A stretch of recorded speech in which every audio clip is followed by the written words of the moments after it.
Yeah, thank you for the very kind introduction. Justice. I was asked to talk about justice for Creative Mornings, and I immediately said yes. I always immediately say yes, and then I start thinking about what I actually have to do and what I have to talk about. I found out, and I was really amazed by the community you have.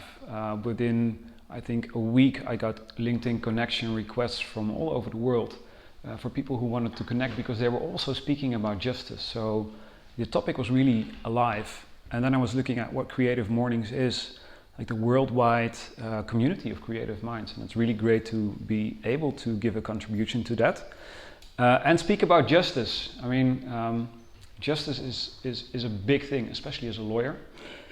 It is something we have been discussing about for over 3,000 years. And today I can share my thoughts on that among the great philosophers of all times, but I'm just a lawyer from Amsterdam. I'll be covering a couple of topics today. First of all, a quick introduction about me, who I am, what I've done, and why. My personal journey in justice, and what justice is from my point of view, and how I see it working in the creative industry. We'll speak about the law for a little bit, not too much, and there's a Q&A at the end. I'm gonna stand here. So this is me, quite an intense picture. I was introduced as a lawyer, but also as a DJ.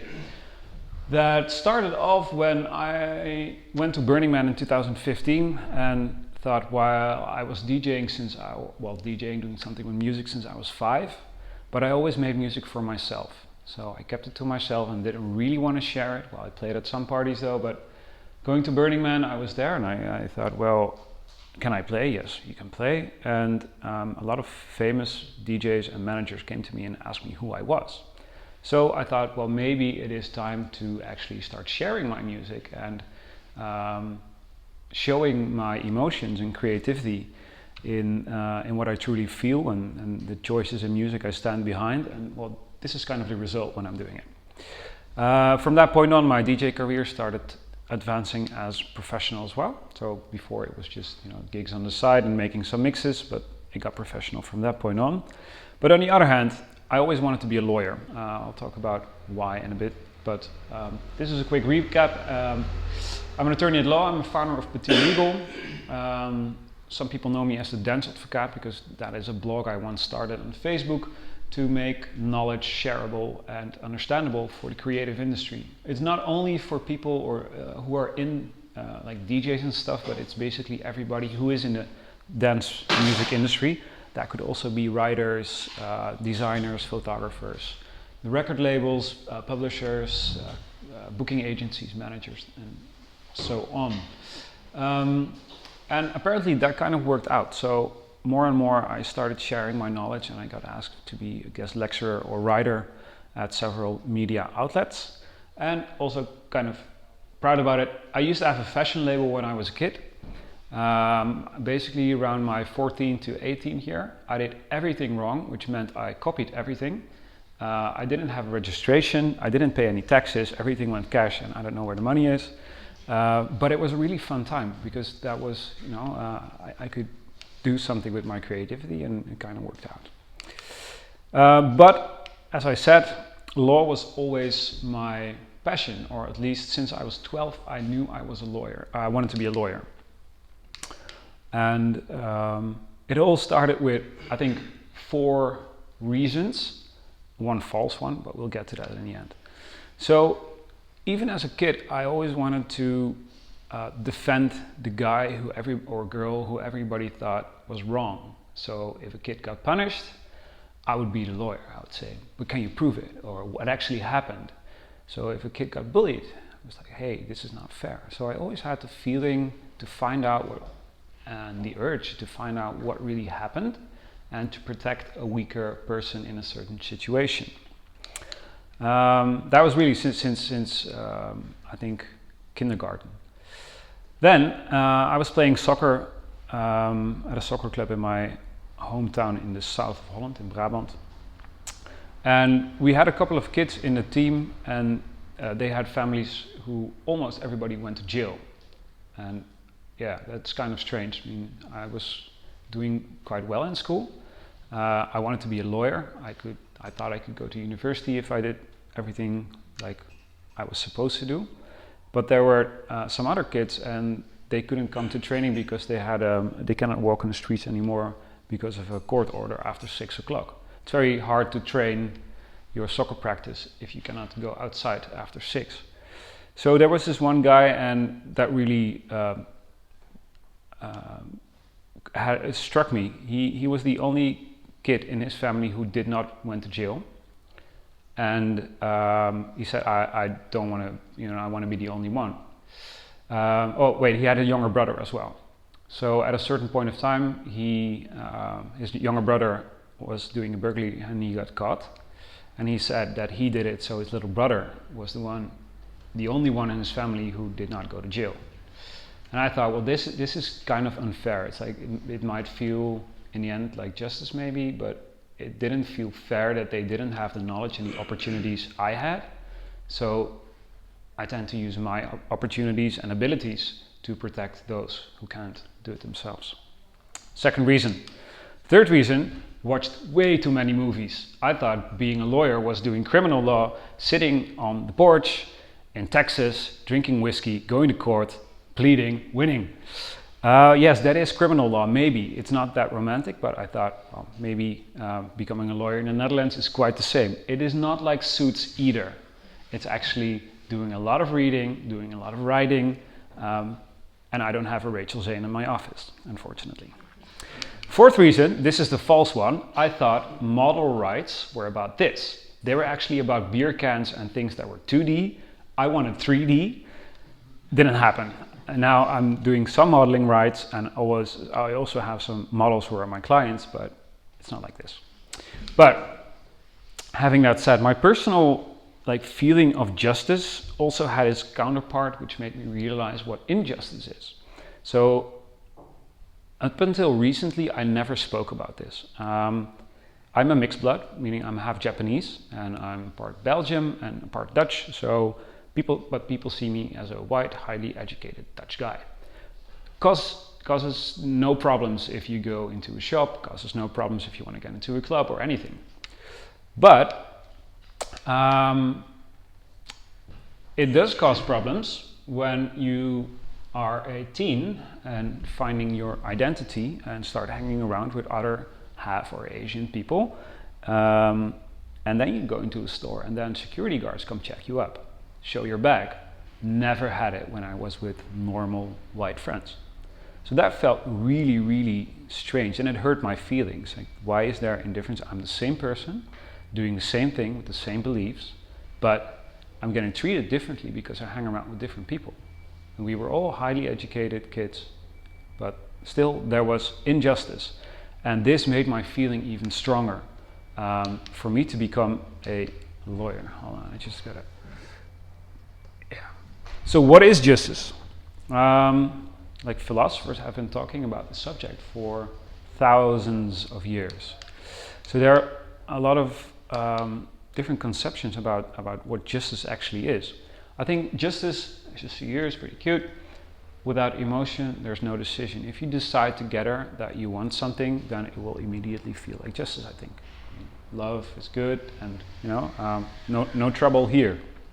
But if you feel injustice and there is some room in law, then you see people taking more than they should actually take. Or there is a possibility, and you see the little tax mug in there, for example, for the Netherlands to be a tax haven.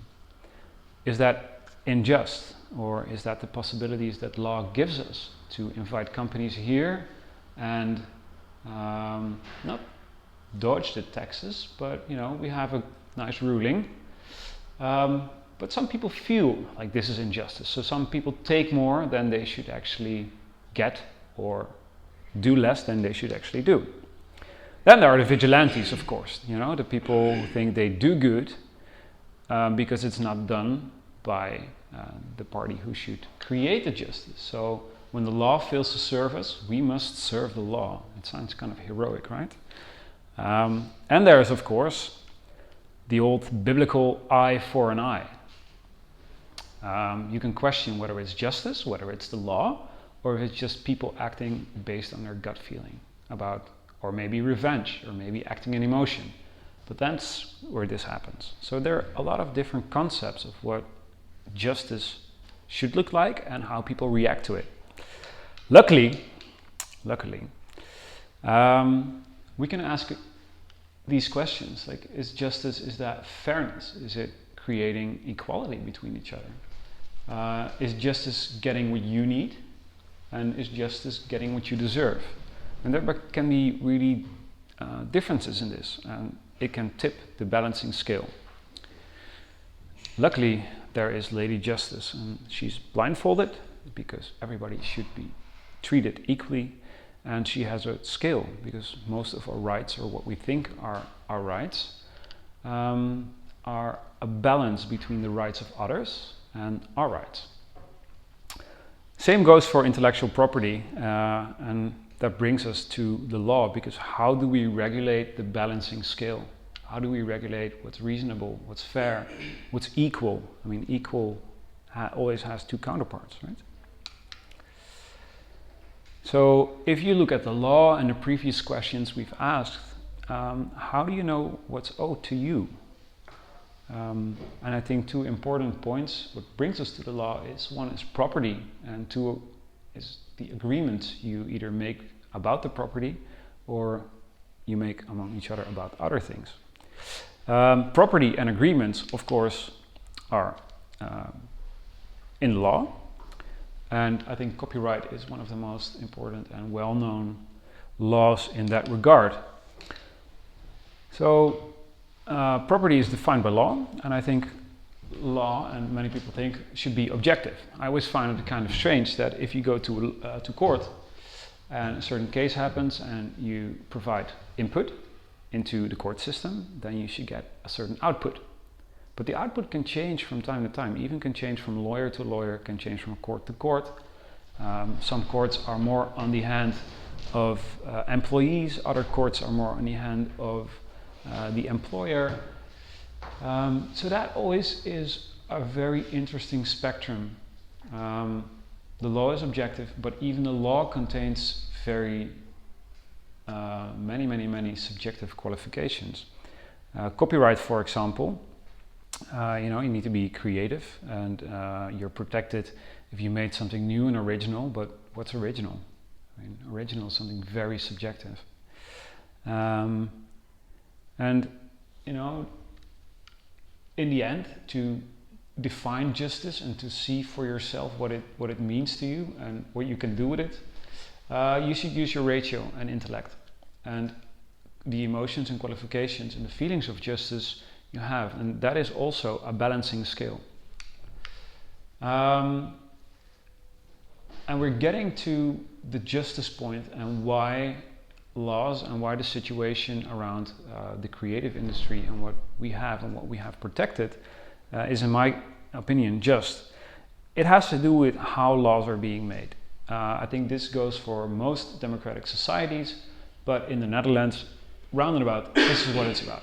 So you have a proposition. A proposition could either come from the people, that could come from a necessity, or a government that wants to arrange something. Then people start talking about it, they create a draft, then there are a lot of checks and balances, and in the end it's published. But from proposition to talking about it and to what it actually, a law looks like in the end, it's a democratic process in which creative people and lawyers and basically everybody who is involved or has a certain stake in it has influence. And I think using that influence is a responsibility for us as creators, but also for me as a lawyer, but also for other people who are involved in this entire process.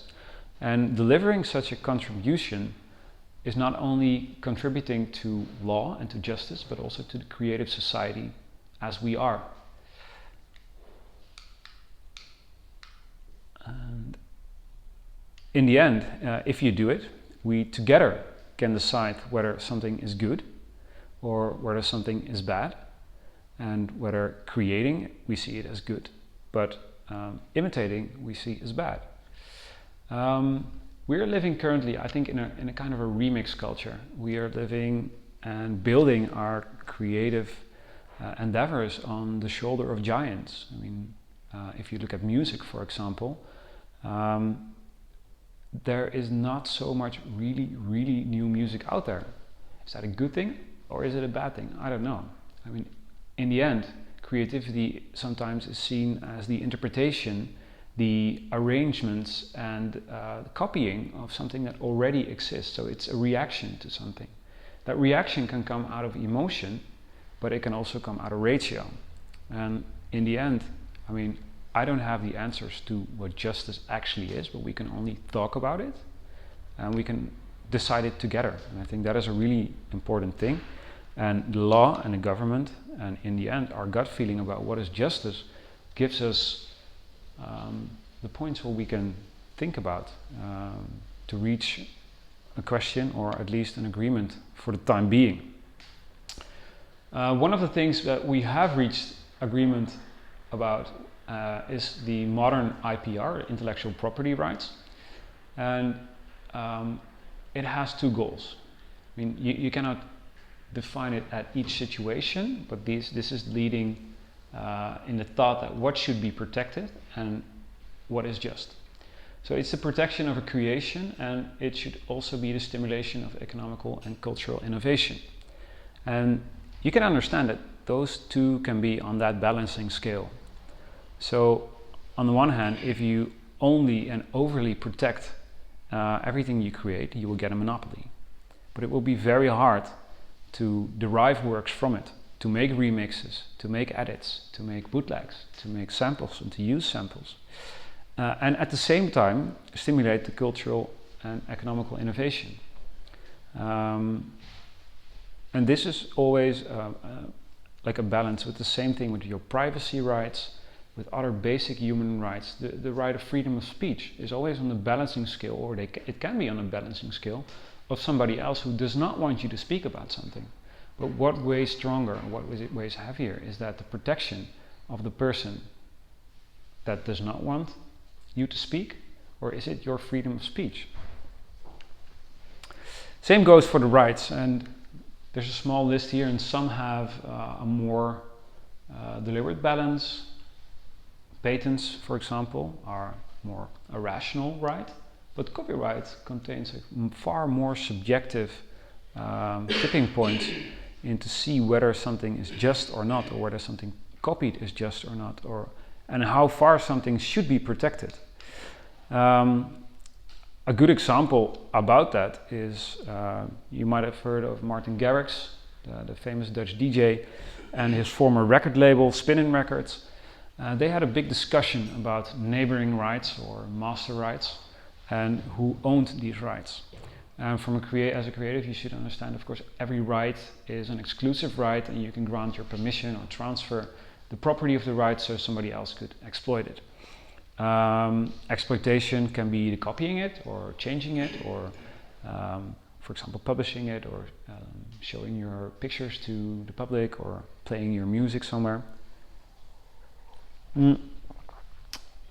And all those various forms of exploitation, of course, come with various streams of income. And normally you can collect all the income because it's your right, and as soon as you transfer or license your right to somebody else might be able or may be able to collect such income.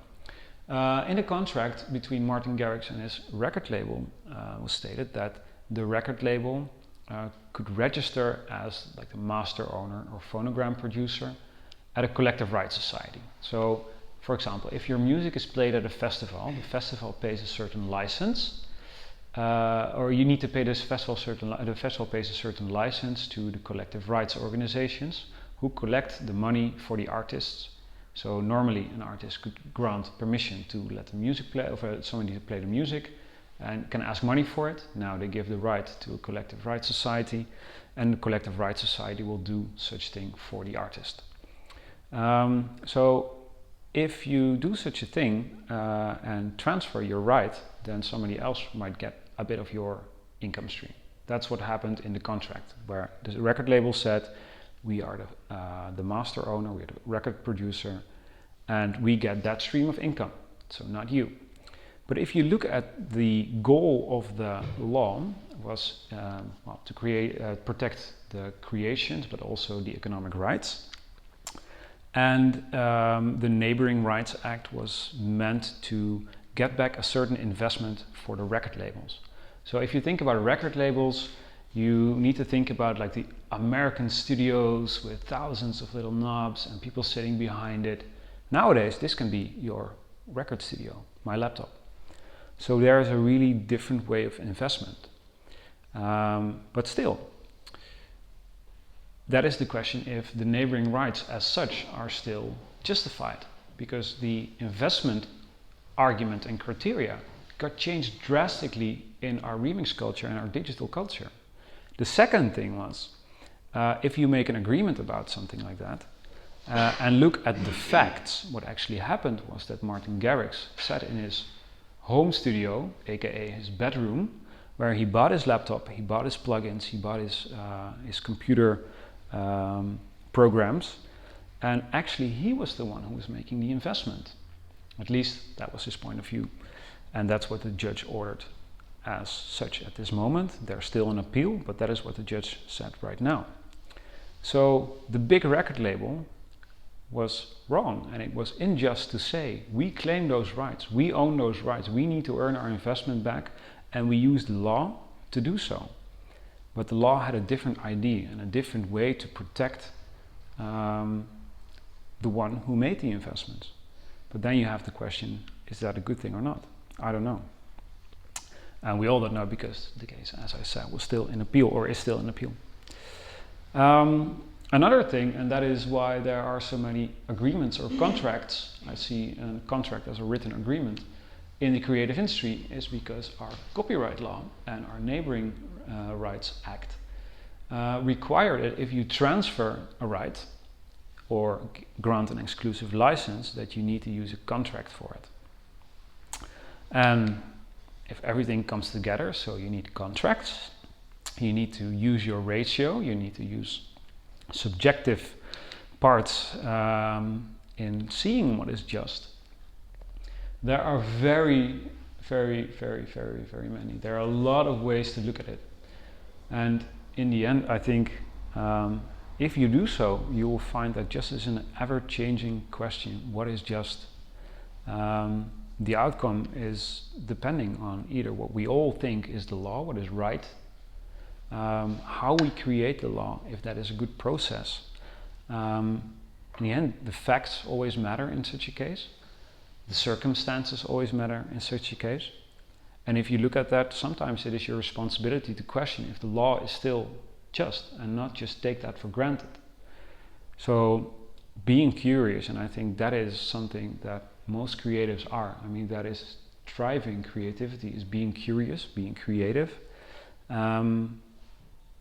Eventually that helps creating justice in the country or the scene or the industry you're in. For us, it's a lawyer's paradise, of course. I mean, all those different factors and weighing it and looking at the balancing scale. And it is seen as a rational profession, but in the end, for me, it feels writing letters or writing writs is like writing a book, and you should use all those creative parts to make it work. And I think, and that would be, I think, the most beautiful thing if you look at creativity, is to take our responsibility together and discuss what is justice, and to see what is happening, the facts and the circumstances and the opinions. To separate those, but like in the picture, to take a step back and see things from a different angle, and from that point on, try to create justice ourselves, since there is no 100% watertight super answer to what it actually is, but it is something we do together. My take and my contribution in that way is to create understandable agreements, to make clear advice, to have transparency about what's going on, and to work and do my work with a lot of passion and openness, and hopefully stimulate others as well to do so and talk about it. And reaching my conclusion to what is justice and about justice is actually, I don't know. But we've talked about why I am doing what I'm doing, about how I'm doing it, and what I'm actually doing. And I hope that inspires you, and I hope that you can inspire me about creating justice and how you see it, because in the end, or at some cases,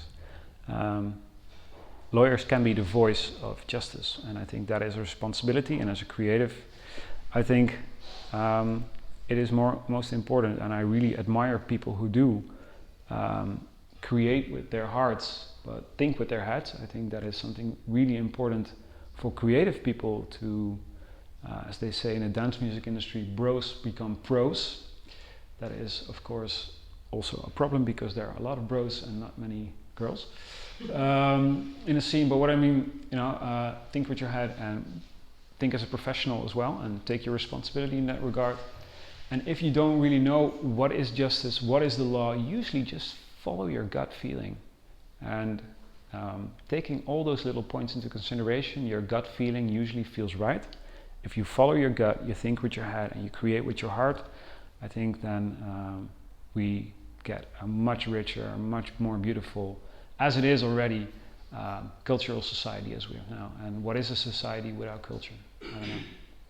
This doesn't work out, this is always an option.